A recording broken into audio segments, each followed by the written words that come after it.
di podcast BCP, biar cepat paham. Bareng aku Nafila yang siap nemenin kalian buat ngobrol santai. Nah, hari ini spesial banget karena aku masih sendirian, tapi aku ditemenin sama bintang tamu yang siap bikin kalian jadi makin paham. Langsung aja kita sapa. Halo semuanya, aku Salsa yang berasal dari suku Kerinci, yang dimana suku Kerinci itu berasal dari Provinsi Jambi, Pulau Sumatera. Wah, jauh banget ya dari Jambi ke sini. Nah, sebelum mulai kita kenalin dulu orang di balik layar setiap podcast kita. Ada Firas, kameramen dan editor. Sebelumnya boleh dijelasin dulu nggak apa itu sistem kekerabatan dan apa aja? Jadi setahu aku sistem kekerabatan itu yang dimaksud itu garis keturunan atau bisa juga disebut hubungan yang didasarkan garis keturunan keluarga. Jadi di suku aku sendiri yaitu suku Kerinci lebih menganut ke sistem matrilineal. Jadi sistem matrilineal yang berarti sistem kekerabatan dari pihak ibu. Sedangkan kalau ayah disebut patrilineal. Nah, sebelum kita jauh-jauh ngomongin adat, aku penasaran deh. Kalau kita dengar kata Kerinci, biasanya yang langsung kebayang itu apa? Nah, jadi kalau orang dengar kata Kerinci, mungkin yang biasa diingat itu gunung ya. Padahal bukan cuma gunung loh. Ada kopi Kerinci, suku Kerinci, dan kayu manis khas Kerinci. Asal kalian tahu, kayu manis itu sudah pernah diekspor ke luar negeri. Oke, wow. Ternyata Kerinci itu keren banget. Oke, kalau aku boleh tahu ya, orang Kerinci itu biasanya bangga cerita apa sih tentang daerahnya ke orang luar?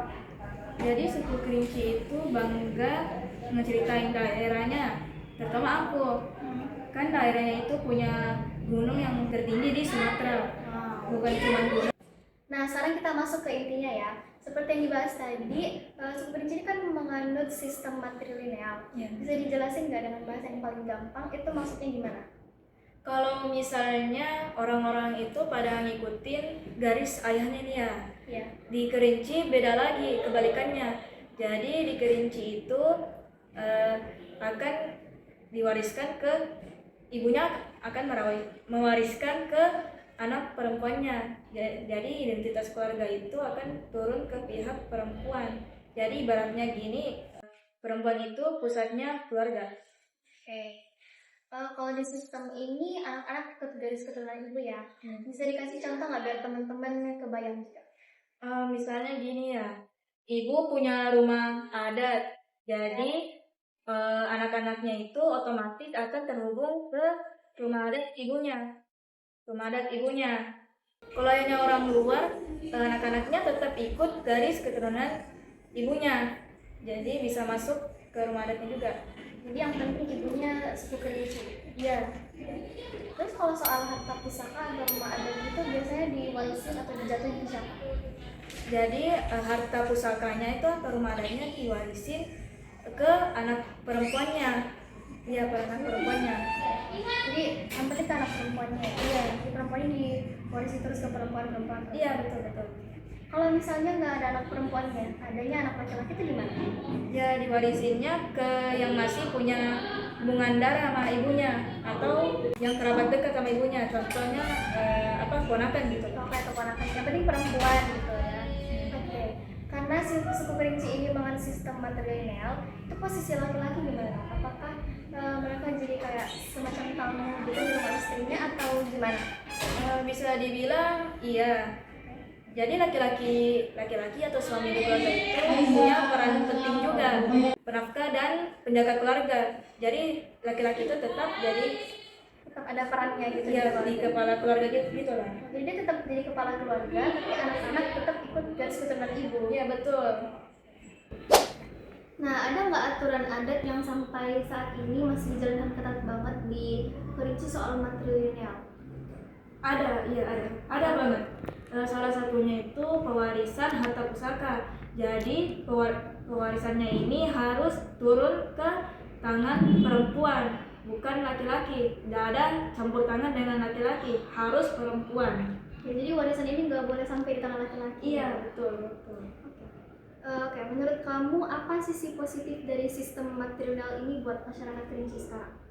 Sisi positifnya ini sebagai perempuan kita itu merasa dihargai dan merasa dimuliakan juga, dan perempuan ini juga merasa percaya diri karena perempuan ini adalah salah satu pusatnya keluarga, kayak orang penting gitu di keluarganya. Oh, jadi Kerinci ini bagus banget ya untuk perempuan karena dihargai, diutamakan. Ya. Tapi ada nggak sih tantangan untuk hidup di suku yang sistem kekerabatan itu matrilineal? Ada misalnya kayak bentrok sama gaya hidup modern atau hukum negara? Iya, ada dua-duanya. Contohnya nih ya, di masa modern itu banyak anak muda yang merantau dan menikahi suku lain. Nah, jadi itu membuat aturannya itu kayak gak seketat dulu lah, harus diturunin. Jadi, hukum nasional biasanya itu patrilineal atau dibagi rata. Sedangkan suku Kerinci itu fokus ke garis keturunan ibunya. Jadi tantangan kita itu harus menjalani bareng adat kita dengan zaman modern. Ya, perkembangan adat modern. Nah, oke, sekarang kita masuk ke sesi pertanyaan santai buat Peletur. Kalau sistem matrilineal ini bisa disampaikan ke anak muda dengan bahasa kekinian, kira-kira apa yang bikin mereka bangga jadi orang Kerinci? Bisa dibilang gini, suku Kerinci itu kalau perempuannya bukan cuma ngurus rumah tangga, tapi menjadi pusat keluarganya atau orang penting di keluarganya, karena perempuan itu menjaga keturunan garis keturunan adat di suku Kerinci. Nah, itu dia pembahasan kita hari ini tentang sistem kekerabatan suku Kerinci. Semoga bisa nambah wawasan dan bikin kita lebih paham budaya Indonesia lebih dalam. Sampai ketemu lagi di kesempatan berikutnya. Terima kasih sudah dengerin.